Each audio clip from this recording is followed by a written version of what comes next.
नमस्कार, मैं हूं अंकुर। आप देख रहे हैं सत्य हिंदी का न्यूज बुलेटिन।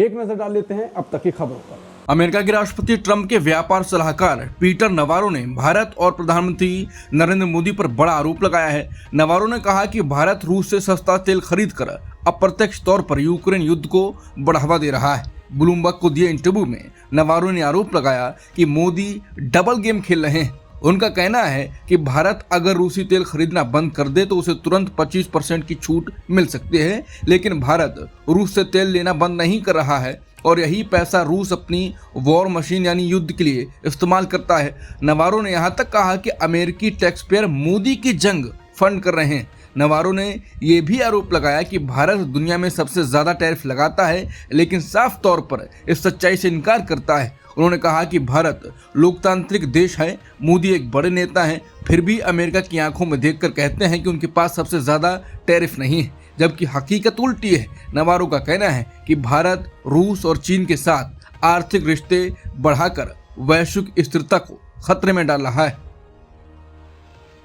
ऑस्ट्रेलिया के व्यापार मंत्री डॉन फेरेल ट्रंप के टैरिफ के खिलाफ भारत के समर्थन में बोले हैं। उन्होंने कहा कि हम मुक्त और निष्पक्ष व्यापार में विश्वास करते हैं। हम भारत या ऑस्ट्रेलिया पर किसी भी तरह के टैरिफ लगाने के पक्ष में नहीं है। यानी साफ है कि ऑस्ट्रेलिया ट्रंप द्वारा भारत पर लगाए गए टैरिफ का समर्थन नहीं करता है। अमेरिका ने ऑस्ट्रेलिया पर भी बड़े टैक्स लगाए हैं। इस पर ऑस्ट्रेलिया ने कहा है कि हम लगातार अमेरिका से कह रहे हैं ये गलत रास्ता है, यह कदम असल में अमेरिका खुद को नुकसान पहुंचा रहा है। हम इस मुद्दे पर अमेरिका से लड़ाई जारी रखेंगे।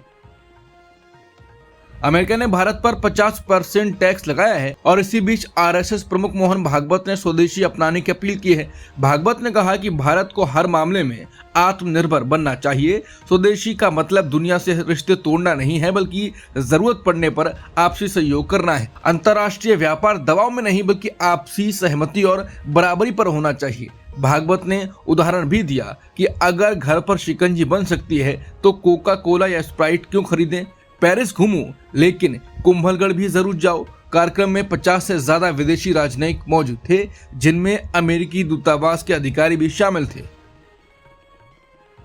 अमेरिका ने भारतीय निर्यात पर 50% अतिरिक्त टैक्स लगा दिया है, लेकिन इसी बीच दोनों देशों ने संकेत दिए हैं कि वो इस मसले को बातचीत से हल करने की कोशिश करेंगे। अमेरिका के ट्रेजरी सेक्रेटरी स्कॉट बेसेंट ने एक टीवी इंटरव्यू में कहा कि आखिरकार हम दोनों साथ आएंगे। भारत दुनिया का सबसे बड़ा लोकतंत्र है और अमेरिका सबसे बड़ी अर्थव्यवस्था। इसके थोड़ी ही देर बाद भारत सरकार के अधिकारियों ने भी कहा कि भारत और अमेरिका के बीच लंबे समय से मजबूत रिश्ते हैं। दोनों पक्ष इस मुद्दे का हल निकालना चाहते हैं। बातचीत के दरवाजे खुले हुए हैं, यानी टकराव के बीच दोनों देशों ने साफ कर दिया है कि संवाद जारी रहेगा और समाधान की कोशिश होगी। ट्रंप प्रशासन ने बुधवार को नया प्रस्ताव रखा है, जिसके तहत छात्रों सांस्कृतिक आदान प्रदान कार्यक्रम के तहत आने वालों और मीडिया से जुड़े लोगों के वीजा की अवधि कम कर दी जाएगी। अब अंतर्राष्ट्रीय छात्रों को मिलने वाला F वीजा और एक्सचेंज प्रोग्राम वालों का J वीजा अधिकतम 4 साल तक ही होगा। पत्रकारों को मिलने वाला वीजा अब सिर्फ 240 दिन तक ही चलेगा। खास तौर पर चीन के पत्रकारों के लिए यह सीमा और कम करके 90 दिन तय कर दी गई है। वीजा धारक चाहेंगे तो आगे बढ़ाने के लिए आवेदन कर सकेंगे।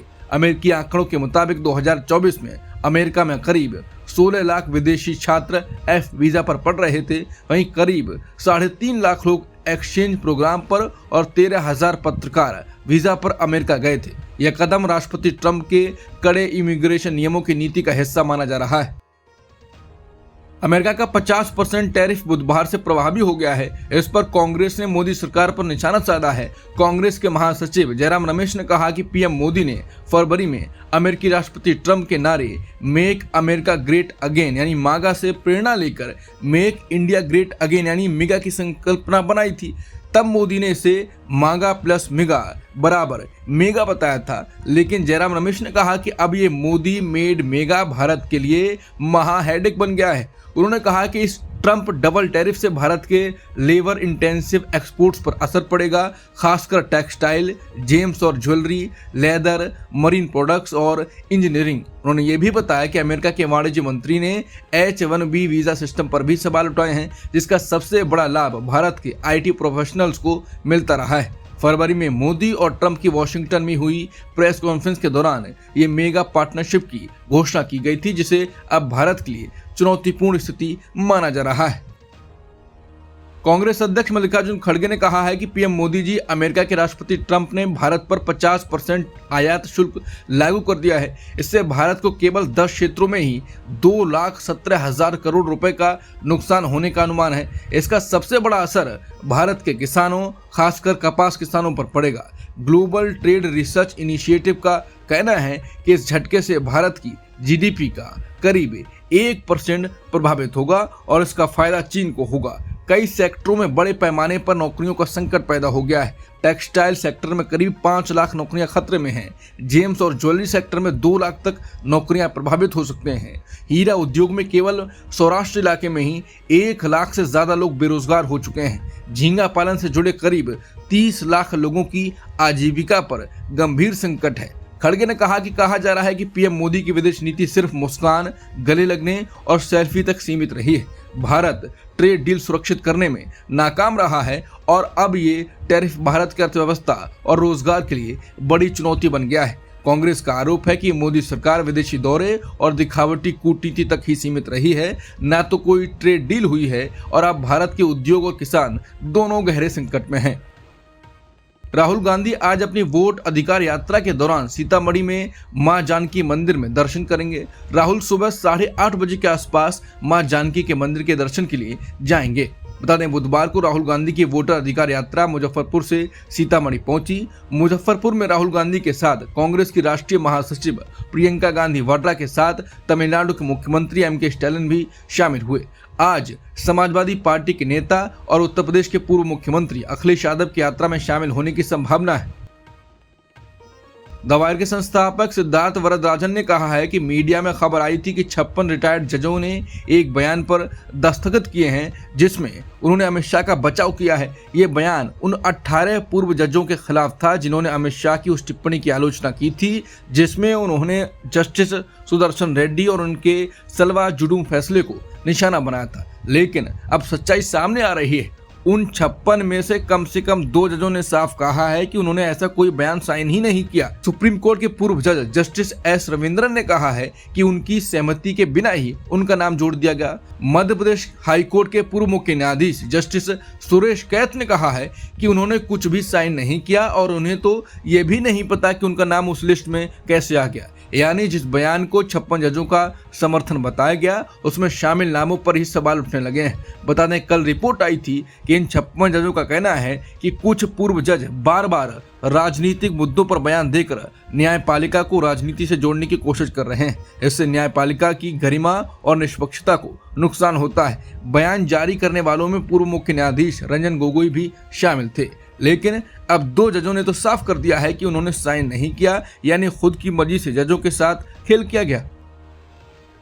राहुल गांधी ने एक खबर के हवाले से फिर चुनाव आयोग को घेरा है। राहुल गांधी ने कहा कि गुजरात में कुछ ऐसी अनाम पार्टियां हैं जिनका नाम किसी ने नहीं सुना, लेकिन 4,300 करोड़ का चंदा मिला। इन पार्टियों ने बहुत ही कम मौकों पर चुनाव लड़ा है या उन पर खर्च किया है। ये हजारों करोड़ आए कहां से, चला कौन रहा है और पैसा गया कहां? क्या चुनाव आयोग जांच करेगा या फिर यहाँ भी पहले एफिडेविट मांगेगा या फिर कानून ही बदल देगा ताकि ये डेटा भी छिपाया जा सके? बता दें, दैनिक भास्कर की खबर के मुताबिक गुजरात में रजिस्टर्ड 10 गुमनाम से राजनीतिक दलों को 2019-20 से 2023-24 के 5 साल में 4,300 करोड़ का चंदा मिला।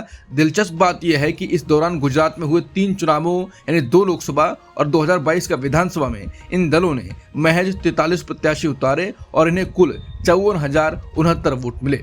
इन दलों और इनके प्रत्याशियों की निर्वाचन आयोग में जमा रिपोर्ट से खुलासा हुआ है। अब तक की खबरों में इतना ही। बाकी खबरों के लिए बने रहिए सत्य हिंदी के साथ।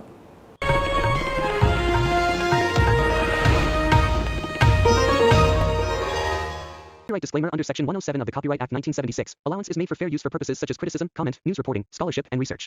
Fair use is a use permitted by copyright statute that might otherwise be infringing.